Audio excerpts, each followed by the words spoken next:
Millions of years ago, a giant comet struck Earth and wiped out the dinosaurs.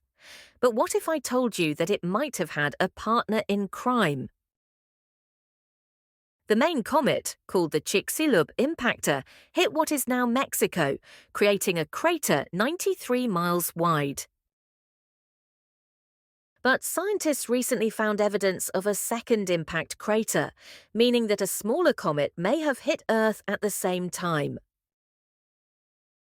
The two comets may have hit Earth just hours apart, making survival even more difficult for the dinosaurs. After these impacts, dust and debris blocked sunlight, causing temperatures to drop and leading to the extinction of 75% of Earth's species.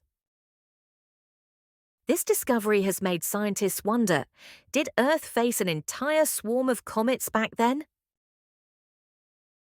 What other space mysteries are waiting to be uncovered? Hit the subscribe button to join us on more fun adventures.